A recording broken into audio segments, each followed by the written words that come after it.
नमस्कार साथियों, Riyan learning concept के यूट्यूब चैनल पर आपका हार्दिक स्वागत है। आज हम हमारे इस वीडियो में एक इम्पोर्टेंट कॉन्सेप्ट जो कि बहुत ही महत्वपूर्ण कॉन्सेप्ट है, कॉन्सेप्चुअली कॉम्प्लिकेटेड कॉन्सेप्ट है। इस कॉन्सेप्ट का नाम है क्रिटिकल थ्योरी, आलोचनात्मक सिद्धांत। आज हम इस वीडियो में क्रिटिकल थ्योरी को डिस्कस करेंगे कि वास्तव में क्रिटिकल थ्योरी क्या है, अंतर्राष्ट्रीय संबंधों में आलोचनात्मक सिद्धांत से क्या तात्पर्य है, उससे हम क्या समझते हैं और अंतर्राष्ट्रीय संबंधों में आलोचनात्मक सिद्धांत का उपयोग किस प्रकार किया जाता है। ये वीडियो आपके लिए बहुत इंपॉर्टेंट होने वाला है क्योंकि क्रिटिकल थ्योरी एक जटिल अवधारणा है जो हमारे समझने में बड़ी प्रॉब्लम होती है। मेरे द्वारा इस वीडियो में इस क्रिटिकल थ्योरी का इन जनरल एक्सप्लेनेशन नहीं किया जाएगा। क्रिटिकल थ्योरी है उसको हम इस वीडियो में डिस्कस करेंगे कि अंतर्राष्ट्रीय संबंधों में, इंटरनेशनल रिलेशंस के फील्ड में क्रिटिकल थ्योरी का यूज कैसे किया जाता है और क्रिटिकल थ्योरी किस प्रकार की थ्योरीज को क्रिटिकल थ्योरी कहा जाता है और ट्रेडिशनल थ्योरीज से क्रिटिकल थ्योरी किस प्रकार डिफरेंट है, भिन्न है। जो परंपरागत सिद्धांत हैं उनसे क्रिटिकल थ्योरी किस प्रकार भिन्न है, इस वीडियो में हम ये डिस्कस करने वाले हैं।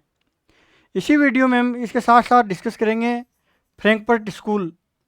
फ्रैंकफर्ट स्कूल जो जर्मनी में इस्टाब्लिश थी।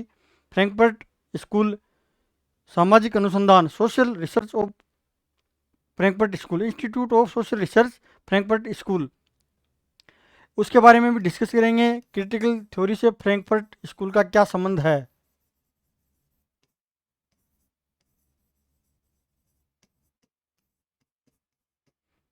इस वीडियो की शुरुआत हम करेंगे थ्योरी से क्या तात्पर्य है, उसके बाद समझेंगे क्रिटिकल थ्योरी, ट्रेडिशनल थ्योरी से क्रिटिकल थ्योरी किस प्रकार भिन्न है।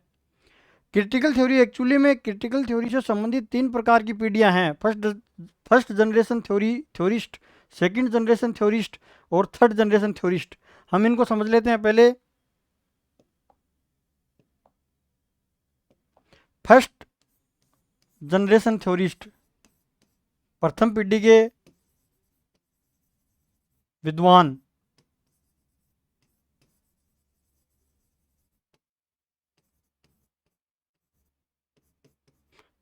कॉपी और पेन लेकर बैठ जाइए आप, जैसे जैसे मैं बोलूं वैसे वैसे लिखते जाइए।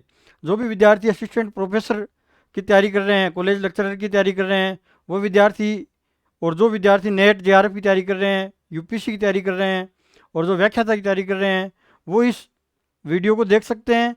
उससे उनकी जो कॉन्सेप्चुअल जो अंडरस्टैंडिंग है वो डेवलप होगी क्रिटिकल थ्योरी के बारे में। फर्स्ट जनरेशन थ्योरिस्ट हैं जिनमें हम Theodor Adorno, Theodor ओडेरनो,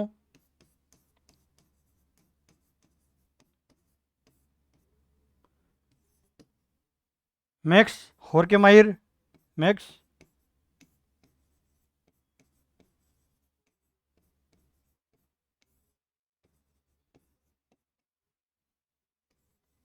Walter Benjamin,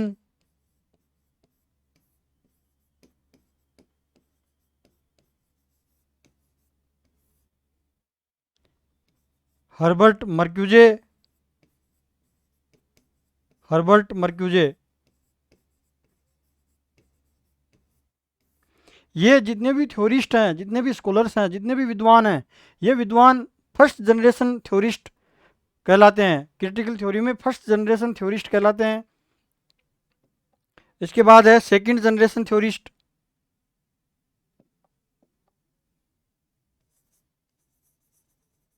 second generation theorist.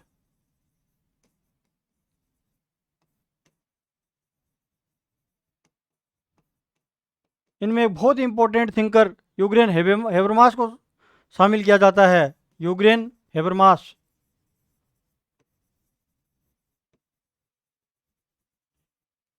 Habermas second generation theorist से जुड़े हैं, क्रिटिकल थ्योरिस्ट हैं यूग्रेन हेबरमास। इनकी कम्युनिकेटिव थ्योरी बहुत इंपॉर्टेंट है। थर्ड जनरेशन, द्वितीय पीढ़ी के विद्वान और तृतीय पीढ़ी के विद्वान, थर्ड जनरेशन थ्योरिस्ट,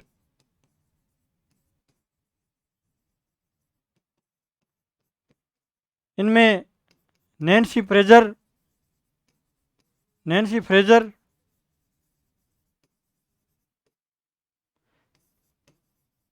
शेला बेन हबीब,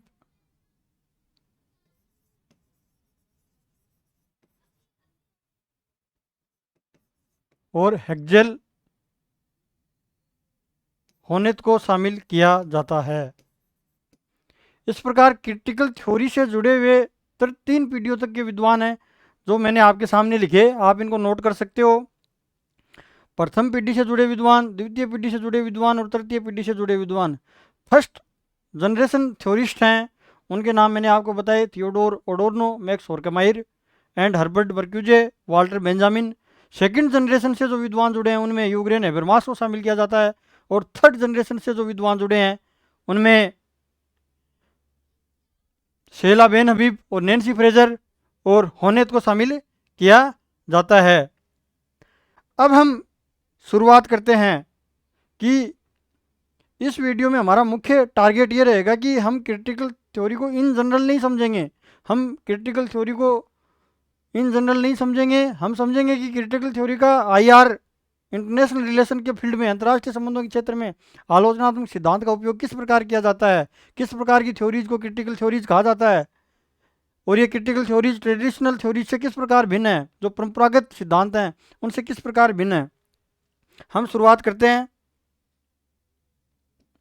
थ्योरी से। सिद्धांत किसे कहते हैं? सिद्धांत, थ्योरी। थ्योरी क्या है?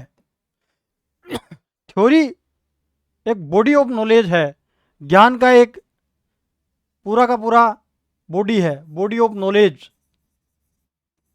बॉडी ऑफ नॉलेज को हम थ्योरी कह सकते हैं। Set of inter related ideas and concept, inter related ideas and concepts. विभिन्न अवधारणाओं और विचारों के समुच्चय को थ्योरी कहते हैं। थ्योरी का निर्माण किस प्रकार होता है, थ्योरी बिल्डिंग किस प्रकार होती है, इसको भी समझेंगे हम। जैसे हम समझे कि मान लो कि कोई ऑब्जेक्ट है या कोई आइडिया है, कोई कॉन्सेप्ट है, हमें सिद्धांत निर्माण करना है, तो हम सबसे पहले ये देखते हैं कि जो चीज़ है, जो हमारे सामने जो चीज़ है वो किस प्रकार वर्क करती है, वो वर्क किस प्रकार करती है, वो किस प्रकार कार्य करती है, वो फंक्शन किस प्रकार करती है, और वो किस प्रकार के रूल्स और रेगुलेशन का पालन करती है। हम क्या करते हैं, उस चीज़ के बारे में एक हमारी समझ विकसित करते हैं। समझ कैसे विकसित करते हैं कि वो चीज़ किस प्रकार कार्य करती है, चीज़ किस प्रकार वो थ्योरी कि कौन कौन से नियमों के अकॉर्डिंग काम करती है। तो हमें एक हमारी समझ डेवलप करते हैं, एक अंडरस्टैंडिंग और एक्सप्लेनेशन डेवलप करते हैं उस चीज़ के बारे में। मान लो कोई चीज़ है, उस चीज़ के बारे में हम हमारी एक्सप्लेनेशन डेवलप करेंगे, एक्सप्लेनेशन व्याख्या करेंगे, और अंडरस्टैंडिंग जनरेट करेंगे, अंडरस्टैंडिंग बनाएंगे। जब हम किसी चीज़ के बारे में एक नॉर्मल एक्सप्लेनेशन और अंडरस्टैंडिंग जनरेट करते हैं, हम फैक्ट्स का प्रयोग करते हैं, हम एविडेंस का प्रयोग करते हैं, हम तथ्यों का प्रयोग करते हैं, तब हम हमारे सामने एक निष्कर्ष जो सामने आता है वो कहलाता है थ्योरी। और थ्योरी क्या होती है? थ्योरी, सिद्धांत। सिद्धांत वास्तविकता से बहुत ज़्यादा नज़दीक जुड़ा है। जो रियलिटी है, वास्तविकता, रियलिटी जिसको हम कहते हैं, इधर समझिए आप, थ्योरी एक्चुअली में, थ्योरी हमने जो जनरेट किया, जो हमने एक्सप्लेनेशन और जो अंडरस्टैंडिंग जो उस चीज़ के बारे में जनरेट की, जो डेवलप की, उसको हम कहते हैं थ्योरी। थ्योरी, सिद्धांत बहुत सारे आंकड़ों का, बहुत सारे अनुभवों का एक निष्कर्ष है, एक निचोड़ है, तब जाकर के एक सिद्धांत बनता है। क्या बनता है?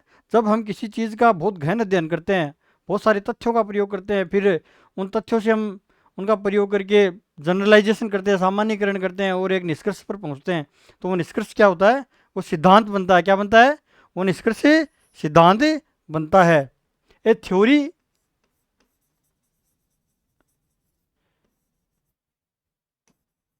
किसके नज़दीक है? रियलिटी के। थ्योरी वास्तविकता को प्रदर्शित करती है। हम उदाहरण लेते हैं, मान लो हमारा जो सामाजिक और राजनीतिक विश्व है, हमारा जो सामाजिक और राजनीतिक विश्व है, हमारी जो सोशल और पॉलिटिकल जो रियलिटी है, इस वर्ल्ड के बारे में, हमारे सामाजिक राजनीतिक विश्व के बारे में जो हमारी व्याख्या है, हमारी जो समझ है, इससे मिलकर के बनती है थ्योरी। क्या बनती है? सिद्धांत। क्या बनता है? सिद्धांत बनता है। सिद्धांत थ्योरी बनती है। थ्योरी हमेशा वास्तविकता को प्रदर्शित करती है। समाज में जो कुछ हो रहा है, समाज कौन से, जो हमारा जो सामाजिक, हमारी जो राजनीतिक विश्व है, वो कौन से नियमों, कौन से रूल्स, कौन से लॉज को फॉलो कर रहा है, उन सभी को मिलाकर के थ्योरी बनती है। थ्योरी रियलिटी के बहुत नज़दीक होती है, वास्तविकता के बहुत नज़दीक होती है। जो सोसाइटी कैसे वर्क कर रही है, हमारी सोसाइटी, हमारी इकोनॉमिक्स, हमारी हिस्ट्री, हमारी पॉलिटिक्स, कहने का मतलब है हमारा समाज, हमारी अर्थव्यवस्था, हमारा इतिहास और हमारी राजनीति किस प्रकार काम करती है, वो कौन से सिद्धांतों पर, कौन से नियमों पर वो आधारित है, उसको समझने का काम कौन करती है? थ्योरी करती है। थ्योरी वास्तविकता के बहुत नज़दीक होती है। थ्योरी वास्तविकता तो नहीं होती। हम क्या करते हैं? शब्दों के माध्यम से, शब्दों के माध्यम से, वर्ड्स के माध्यम से, शब्दों के माध्यम से एक समाज का पिक्चर बनाते हैं, चित्र बनाते हैं, पिक्चर बनाने की कोशिश करते हैं शब्दों के माध्यम से। हम पिक्चर बनाते हैं। क्या बनाते हैं? पिक्चर। पिक्चर ड्रा करने की कोशिश करते हैं।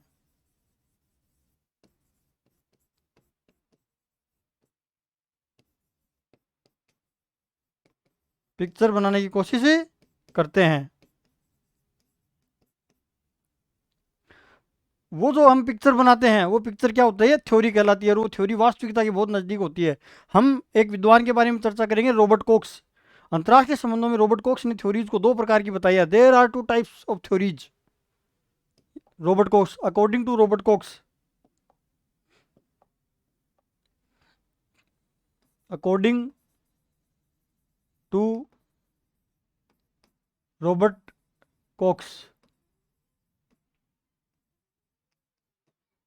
अंतर्राष्ट्रीय संबंधों में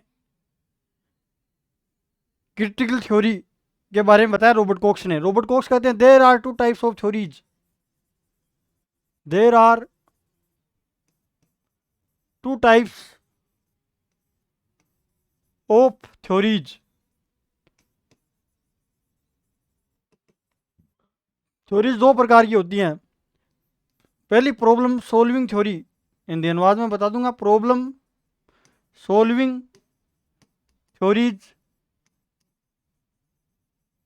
जिनको हम ट्रेडिशनल थ्योरीज भी कहते हैं, परंपरागत सिद्धांत, ट्रेडिशनल थ्योरीज।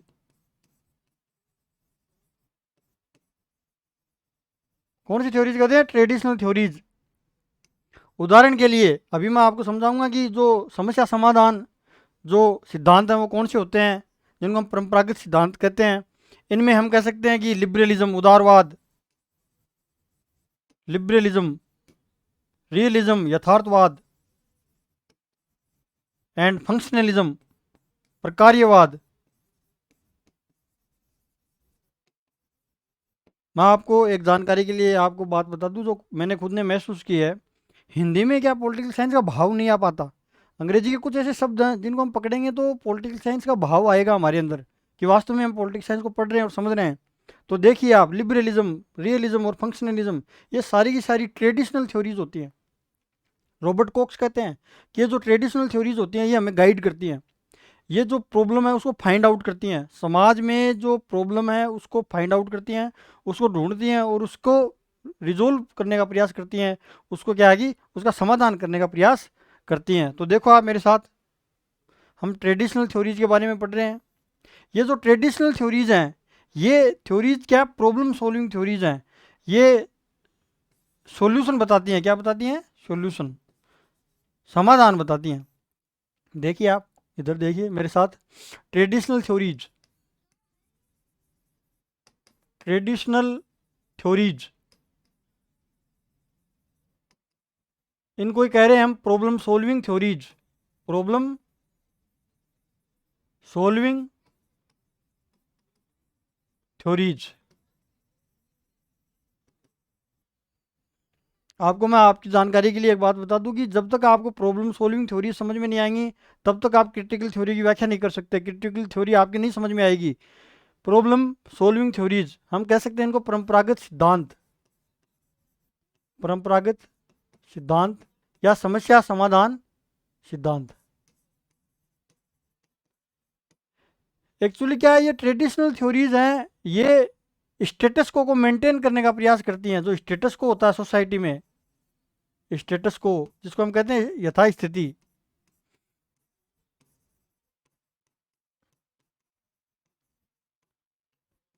स्टेटस को मेंटेन करने का प्रयास करती हैं ये ट्रेडिशनल थ्योरीज। लिबरलिज्म, रियलिज्म, ये ऐसी थ्योरीज हैं, उदारवाद, यथार्थवाद, जो समाज में, सोसाइटी में जो स्टेटस को है, जो यथास्थिति है, उसको बदलने का प्रयास नहीं करती है, ये उसको बनाए रखने का प्रयास ही करती हैं। मैं यहाँ पर बता रहा हूँ आपको कि ट्रेडिशनल थ्योरीज स्टेटस को मेंटेन, सपोर्ट एंड लेजिटिमाइज करने का प्रयास करती हैं, उसको चेंज करने का प्रयास नहीं करती। आपको एक बात हमेशा ध्यान में रखनी है कि ट्रेडिशनल थ्योरीज न्यूट्रल नहीं होती। Traditional theories are never neutral, traditional theories are never neutral, never never never neutral. इस बात को समझिए आप, इसको समझेंगे तो आपको समझ में आएगा। परंपरागत सिद्धांत हैं वो उदासीन नहीं होते, तटस्थ नहीं होते, वो एक्चुअली क्या भेदभाव पर आधारित होते हैं, भेदभाव करते हैं। वो जो ट्रेडिशनल थ्योरीज हैं वो किसके द्वारा बनाई जाती हैं? वो जो ग्रुप पावर में होते हैं, जो एलिट ग्रुप होते हैं, जो शक्तिशाली ग्रुप होते हैं, वो अपने हितों को देखते हुए, अपने पावर को मेंटेन करने के लिए, अपनी शक्ति को सुरक्षित रखने के लिए, अपने स्थायी स्थिति को बनाए रखने के लिए ट्रेडिशनल थ्योरीज को बिल्ड किया जाता है, इनको बनाया जाता है। ये कभी भी न्यूट्रल नहीं होती, ट्रेडिशनल थ्योरीज कभी भी न्यूट्रल नहीं होती। इसलिए समाज में क्या होता है, समाज में जो दबे हुए ग्रुप हैं, जो ओप्रेस्ड और जो ओप्रेस्ड सप्रेस्ड जो ग्रुप हैं, जो वीक हैं, जो वीकर सेक्शंस हैं, उनको कभी भी फ्रीडम प्राप्त नहीं होती। उनका हमेशा एक्सप्लॉइटेशन होता है, वो हमेशा दबे हुए रहते हैं। इन इनको बाहर निकालने के लिए क्रिटिकल थ्योरी आती है, वो अभी मैं समझाऊंगा। एक्चुअली क्रिटिकल थ्योरी आती क्यों है? क्रिटिकल थ्योरी वास्तव में, क्रिटिकल थ्योरिस्ट से वो क्यों लेकर के आते हैं क्रिटिकल थ्योरी? वो इसलिए लेकर के आते हैं कि ट्रेडिशनल थ्योरी से वो सेटिस्फाइड नहीं थे, परंपरागत सिद्धांतों से असंतुष्ट हो गए थे। ट्रेडिशनल थ्योरीज न्यूट्रल नहीं होती, ट्रेडिशनल थ्योरीज हमेशा स्टेटस को मेंटेन करने की बात करती हैं। इसलिए उन्होंने ट्रेडिशनल थ्योरीज को क्रिटिसाइज करना शुरू कर दिया। अभी चर्चा करेंगे। अब हम देख लेते हैं दूसरी प्रकार की थ्योरीज रॉबर्ट कॉक्स के अनुसार कौन सी होती हैं। दूसरी प्रकार की थ्योरीज होती हैं रॉबर्ट कॉक्स के अनुसार क्रिटिकल थ्योरीज। कौन सी थ्योरी होती हैं?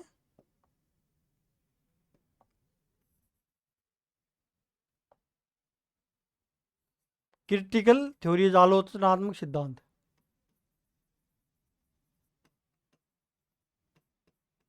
रॉबर्ट कॉक्स कहते हैं ये जो क्रिटिकल थ्योरीज हैं ये एक्चुअली में क्या करती हैं, इनका काम क्या है? इनका काम है, इनका नाम से स्पष्ट होता है, ये क्रिटिसाइज करती हैं, ट्रेडिशनल थ्योरीज को क्रिटिसाइज करती हैं। समाज में जो स्टेटस को है उसको चेंज करने की बात करती हैं। स्टेटस को, समाज में किसकी?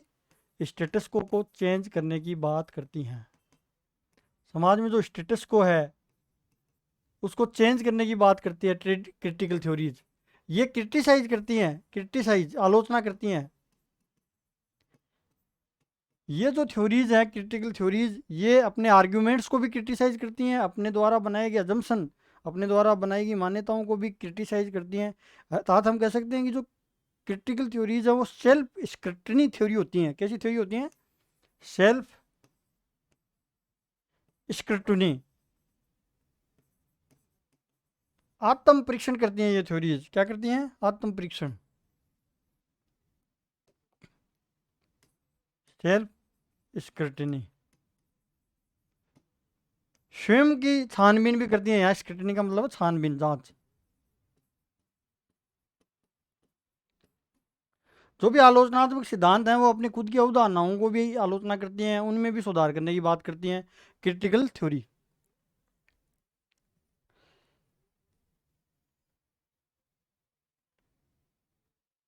दूसरी बात, क्रिटिकल थ्योरी हमेशा स्टेटस को चेंज करने की बात करती हैं।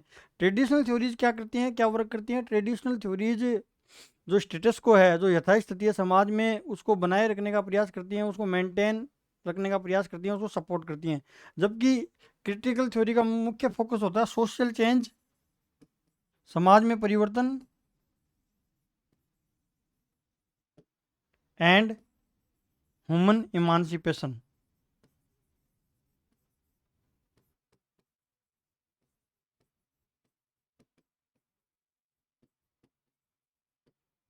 समाज में परिवर्तन की बात करती हैं और जो मानव है उसकी मुक्ति की बात करती हैं। ये दोनों बातें समझाएंगे आपको किस प्रकार के परिवर्तनों की बात करती है, और ह्यूमन इमांसिपेशन और लिबरेशन क्या है, एंड लिबरेशन, ये भी बताएंगे आपको। अब हम समझते हैं कि क्रिटिकल थ्योरी क्या होती है, वास्तव में आलोचनात्मक सिद्धांत क्या होते हैं। क्रिटिकल थ्योरी के अर्थ को समझने का हम प्रयास करेंगे। क्रिटिकल थ्योरी, यहाँ से आपके आपका ये वीडियो बहुत महत्वपूर्ण होने वाला है, तो आप इसको ध्यान से सुनिए। Critical theory actually Marxist approach, मार्क्सवादी जो उपागम है उसके भीतर आती हैं। मार्क्सिस्ट अप्रोच, जो मार्क्सवादी उपागम है, इसको कह सकते हैं मार्क्सिस्ट अप्रोच।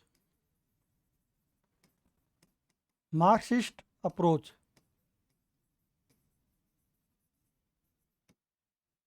क्रिटिकल थ्योरी मार्क्सवादी उपागम, जो ऑर्थोडॉक्स मार्क्सिज्म है, जो परंपरागत मार्क्सवाद है, उसके दो आयाम हैं, उनको क्रिटिसाइज करती हैं, उन दोनों को रिजेक्ट करती हैं। जो मार्क्सिस्ट अप्रोच है उसके दो आयाम हैं। पहला, जिसको हम कह सकते हैं इकोनॉमिक, इकोनॉमिक डिटरमिनिज्म,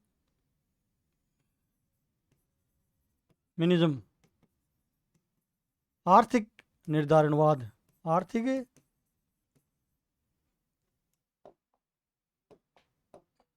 आर्थिक निर्धारणवाद।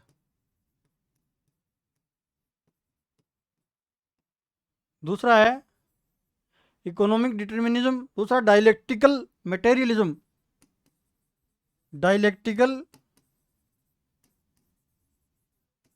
मटेरियलिज्म, द्वंद्वात्मक भौतिकवाद।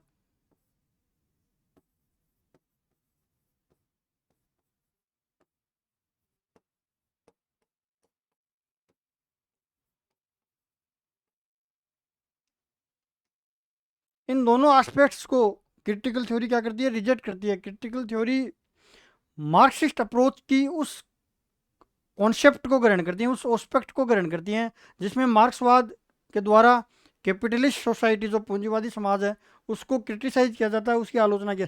जो आलोचना करने का जो स्वभाव है मार्क्सवादी उपागम में, जो आलोचना करने का स्वभाव है समाज की, जो पूंजीवादी समाज है उसका जो आलोचना करने का स्वभाव है, उसको ग्रहण करती हैं क्रिटिकल थ्योरीज। कहने का मतलब है क्रिटिकल थ्योरीज मार्क्सिस्ट अप्रोच की जो क्रिटिसाइज नेचर है उसको अडोप्ट करती हैं, उसको अडोप्ट करती हैं क्रिटिकल थ्योरी। हम लिख सकते हैं, इस लाइन को समझ सकते हैं। क्रिटिकल थ्योरी इन दोनों एस्पेक्ट्स को क्या करती हैं? रिजेक्ट करती हैं। ये बहुत महत्वपूर्ण बात है आपके लिए। यहाँ पर कार्ल मार्क्स क्या कहते हैं? कार्ल मार्क्स कहते हैं कि जो इकोनॉमिक इकोनॉमिक जो बेस होता है, बेस और जो सुपर स्ट्रक्चर की जो कॉन्सेप्ट है कार्ल मार्क्स की, वो थोड़ी सी मैं बता देता हूँ आपको, आधार और अधिरचना। तो कार्ल मार्क्स कहते हैं कि जो बेस है वो इकोनॉमी के ऊपर जो आधारित होता है, जो जो मीन्स ऑफ प्रोडक्शन है, जो उत्पादन के साधन है, वो किसके हाथों में होते हैं? जो बुर्जुआ वर्ग है, जो पूंजीपति वर्ग है, उसके हाथों में होते हैं। जबकि जो गरीब वर्ग है, जो श्रमिक वर्ग है, वो मीन्स ऑफ प्रोडक्शन उसके हाथों में नहीं होते, वो सिर्फ मेहनत करता है। तो इसमें यह कहा जाता है, मार्क्स ये कहता है कि जो इकोनॉमिक फैक्टर है, जो आर्थिक तत्व है, वो पूरी केंद्रीय दूरी है समाज की। समाज वैसा ही बनता चला जाता है जैसे जैसा बेस होता है, जैसा इकोनॉमिक बेस होगा सोसाइटी वैसी होगी। जो अभी मैं बताता हूँ आपको, देखो ध्यान से। मार्क्स क्या कहते हैं कि जो ये बेस है और ये सुपर स्ट्रक्चर है।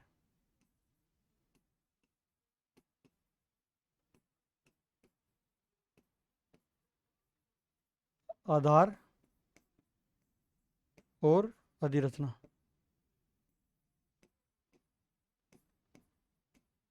मार्क्स कहते हैं कि जो आधार है, जो आर्थिक है, अर्थव्यवस्था है, जो इकोनॉमिक बेस है, आर्थिक आधार, उत्पादन के संबंध और उत्पादन के साधन। तो मार्क्सवादी अप्रोच पढ़ेंगे, मार्क्सवादी थ्योरी पढ़ेंगे, तब हम इसको समझेंगे। उत्पादन के साधन।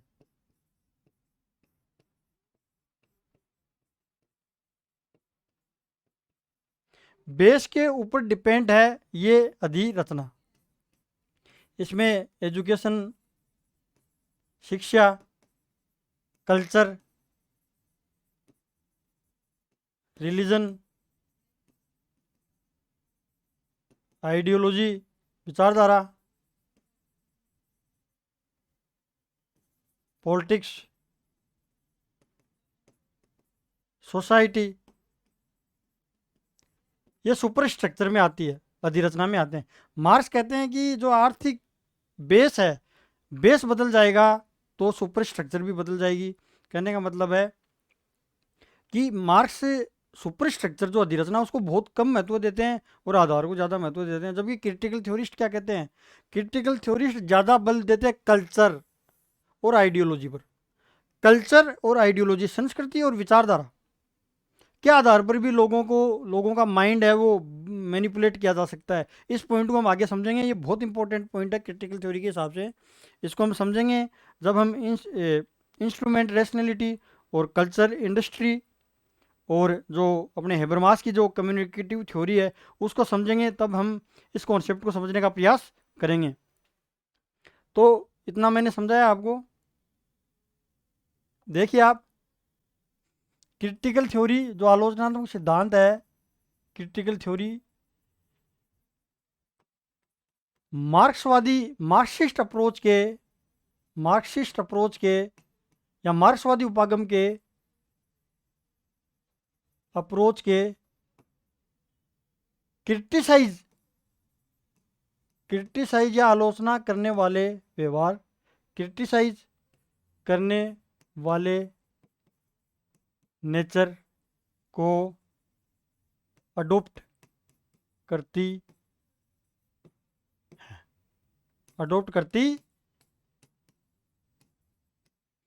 तो ऑर्थोडॉक्स मार्क्सिज्म के जो दो एस्पेक्ट्स हैं, एक economic determinism and dialectical materialism, इन दोनों ही एस्पेक्ट को क्रिटिकल थ्योरिस्ट के द्वारा रिजेक्ट किया जाता है। और क्रिटिकल थ्योरी मार्क्सवादी उपागम की उस कॉन्सेप्ट को ग्रहण करती है जिसके द्वारा मार्क्सवादियों के द्वारा समाज की आलोचना की जाती है। क्रिटिकल थ्योरी एक्चुअली मुख्य काम क्या करती है, बेसिक अजम्पशन क्या है, क्रिटिकल थ्योरी के जो मूल जो अवधारणा है वो क्या है, वो समझेंगे अभी हम। क्रिटिकल थ्योरी की मूल अवधारणा है, क्रिटिकल थ्योरी की मूल अवधारणा है। ये अंतर्राष्ट्रीय संबंधों में हम क्रिटिकल थ्योरी को किस प्रकार समझते हैं? अवधारणा।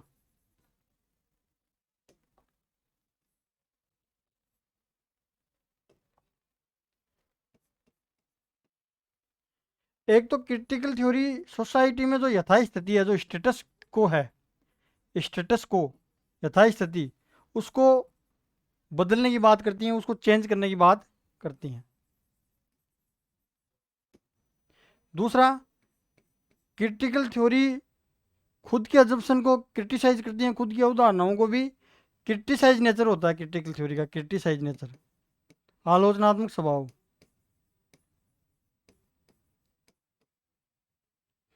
तीसरा, सोसाइटी में, समाज में जो दबे हुए वर्ग हैं उनको बाहर निकालना, उनकी आवाज़ों को बाहर निकालने का काम क्रिटिकल थ्योरी के द्वारा की जाती है। देखो अभी हम समझेंगे जो क्रिटिकल थ्योरी की जो मूल जो कॉन्सेप्ट है वो समझेंगे। जो समाज है, मान लो ये समाज, ये सोसाइटी है, ये समाज है, ये सोसाइटी है। इस सोसाइटी में जो hidden forms, hidden power structure, hidden power structure, hidden power structure हैं, हिडन फॉर्म्स ऑफ ऑपरेशन हैं, हिडन फॉर्म्स ऑफ ऑपरेशन, जो वीकर हैं, वीक हैं, वीक का इमांसिपेशन है, कमज़ोर की मुक्ति।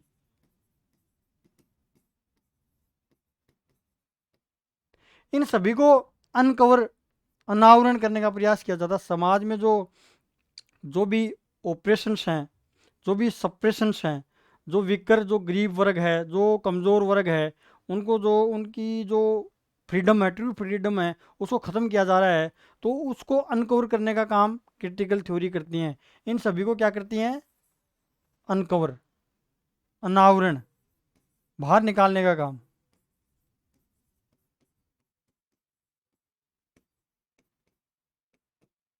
मूल बात ये, समाज में दबे हुए वर्गों की आवाज़ों को बाहर निकालने का काम कौन करती हैं? Critical theory.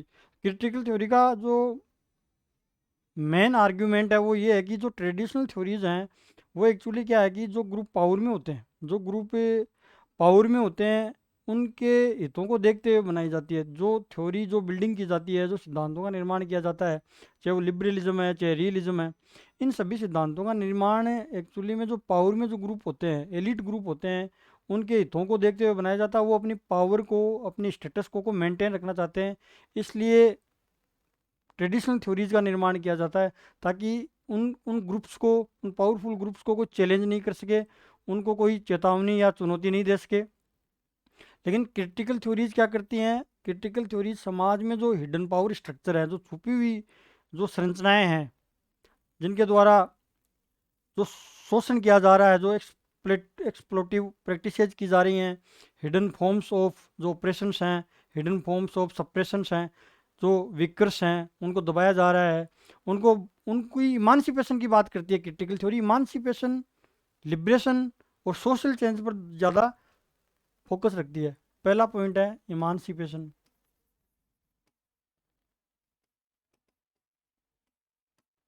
इमांसिपेशन।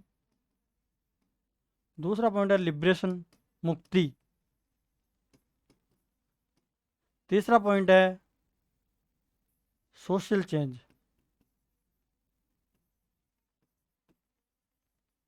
समाज में परिवर्तन पर इमांसिपेटरी थ्योरीज भी कहा जाता है। क्रिटिकल थ्योरी को इमांसिपेटरी थ्योरीज भी कहा जाता है, क्योंकि जो विकर्स हैं उनके इमांसिपेशन पर ये ज़्यादा बल देती हैं। इमांसिपेशन का मतलब है कि किसी भी व्यक्ति के फ्रीडम को इंक्रीज करना, उस इंडिविजुअल, उस व्यक्ति की स्वतंत्रता में वृद्धि करना, ताकि वो सोसाइटी में किसी भी बात का विरोध कर सके, किसी पर्टिकुलर सेक्शन को बाहर निकालना, किसी कमज़ोर की वॉइस को बाहर निकालना, किसी गरीब की आवाज़ को बाहर निकालना, ये काम क्रिटिकल थ्योरीज के द्वारा किया जाता है। लिबरेशन और social change. Critical theories are two types, दो प्रकार की होती हैं। इनका जो नेचर है वो दो प्रकार का होता है। पहला तो जो इमांसिपेटरी थ्योरीज कहते हैं इनको, मुक्तिकारी सिद्धांत, इमांसिपेटरी थ्योरीज। दूसरा पॉइंट है, इनको एक अलग वीडियो में समझेंगे, डायलेक्टिकल नेचर, डायलेक्टिकल नेचर। यहाँ इमांसिपेटरी का तो मतलब है किसी इंडिविजुअल को उसकी उसकी फ्रीडम में उसमें इंडिविजुअल है, जो व्यक्ति है, उसकी स्वतंत्रता में वृद्धि करना, उसको उसको अंदर से बहुत मजबूत बनाना। दूसरा है डायलेक्टिकल इन नेचर। कहने का मतलब है कि जो कॉन्ट्राडिक्शंस होते हैं समाज में, जो विरोधाभास होते हैं, उनको बाहर निकालना। जैसे कि हम बात करें, मान लो कि लिबरलिज्म, उदारवाद। उदारवाद ये क्लेम करेगी उदारवाद के द्वारा स्वतंत्रता, समानता, न्याय आदि पर बल दिया जाता है। लेकिन हम ये कहें कि नहीं, स्वतंत्रता न्याय आदि सुरक्षित रह ही नहीं पाते उदारवाद में। उदारवाद एक्चुअली इन स्वतंत्रता न्याय जैसे मूल्यों को आगे करके कुछ गरीबों का, कुछ कमज़ोरों का शोषण भी कर रहा है, तो उनको भी बाहर निकालना है। तो ये नेचर में डायलेक्टिकल होती हैं। अब हम समझते हैं क्रिटिकल थ्योरी की शुरुआत कहाँ से होती है, कौन सी स्कूल से होती है।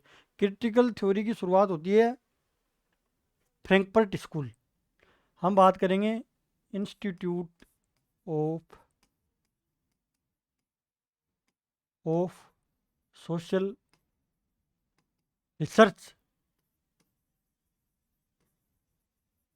Institute of social research Frankfurt.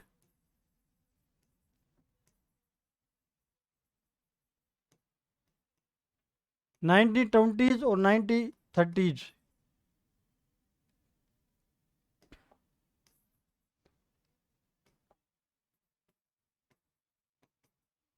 1930s में स्थापना होती है इसकी।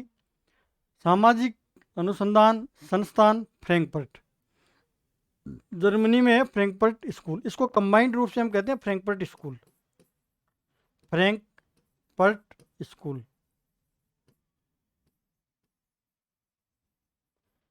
इसकी स्थापना फ्रेडरिक पोलक, फ्रैंकफर्ट स्कूल की स्थापना फ्रेडरिक पोलक, फेलिक्स वेल,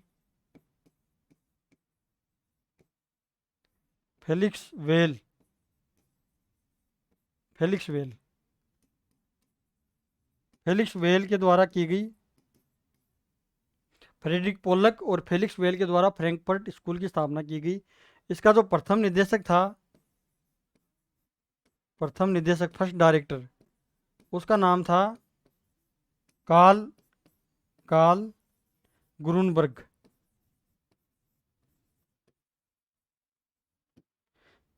1930 में 1930 में मैक्स होरकेमाइर मैक्स होरकेमाइर इसके डायरेक्टर बनते हैं। और ये डायरेक्टर बनते हैं और 1937 में इनके द्वारा एक आर्टिकल लिखा जाता है, traditional and critical theories. Traditional and critical theories. ये जो टर्म है क्रिटिकल थ्योरीज, ये टर्म किसके द्वारा कोइन की गई? ये मैक्स होरकेमाइर के द्वारा कोइन की गई है। मैक्स होरकेमाइर के द्वारा कोइन की गई है। मैक्स होरकेमाइर ने ट्रेडिशनल थ्योरीज और क्रिटिकल थ्योरीज जो कॉन्सेप्ट, जो फ्रेज है, ये इन दोनों में अंतर भी बताया। और क्रिटिकल थ्योरीज की जो जो टर्म है, ये शब्द है, ये मैक्स होरकेमाइर के द्वारा गढ़ा गया है। शुरुआती दिनों में जो फ्रैंकफर्ट स्कूल है, उसका उद्देश्य अलग था। उसका उद्देश्य अलग था, क्रिटिसाइज नेचर वाला उद्देश्य नहीं था, जो मार्क्सिस्ट अप्रोच वाला ही उद्देश्य था। लेकिन बाद में धीरे धीरे इसका उद्देश्य चेंज हो गया। हम नेक्स्ट वीडियो में इसकी पूरी की पूरी कहानी पढ़ेंगे। और थियोडोर ओडोर्नो, हर्बर्ट मर्क्यूजे और मैक्स होरकेमाइर और यूर्गेन ओबरमास के जो वर्क्स हैं और उनके जो कुछ मुख्य सिद्धांत हैं, ये क्रिटिकल थ्योरिस्ट हैं सभी। इनके जो इंस्ट्रूमेंटल रैशनैलिटी है, और एक कल्चर इंडस्ट्री है, और एक वन डायमेंशन मैन है हर्बर्ट मर्क्यूजे की। वन डायमेंशन मैन एक बहुत महत्वपूर्ण बुक भी है। और वन डायमेंशन मैन की जो कॉन्सेप्ट है, और Jurgen Habermas, theory of communicative action and theory of communicative rationality, उन पर भी हम डिस्कस करेंगे। आज के वीडियो में हम इतना ही पढ़ेंगे। अगले वीडियो में हम देखेंगे कि किस प्रकार फ्रैंकफर्ट स्कूल, जो हिटलर का जो शासन आता है, फिर जर्मनी से मूव करके जो स्विट्ज़रलैंड जेनेवा जाती है, स्विट्ज़रलैंड से फ्रांस पेरिस जाती है, फिर यूएस के कई विश्वविद्यालयों में इसकी स्थापित किया जाता है, जैसे न्यूयॉर्क है, कोलंबिया है आदि में इसकी स्थापना की जाती है। यूएस से बाद में द्वितीय विश्व युद्ध के बाद वापस जर्मनी में फ्रैंकफर्ट स्कूल मूव करती है। तो ये सभी वीडियोज़, ये सभी आइडियाज़ हम अगले वीडियो में देखेंगे। आज के वीडियो में हमने क्रिटिकल थ्योरी किसे कहते हैं, और क्रिटिकल थ्योरी का अंतर्राष्ट्रीय संबंधों में क्या उपयोगिता है, इस पर डिस्कस किया। अगर वीडियो पसंद आया तो कमेंट ज़रूर करिए और वीडियो को ज़्यादा से ज़्यादा शेयर कीजिए। Thanks so much.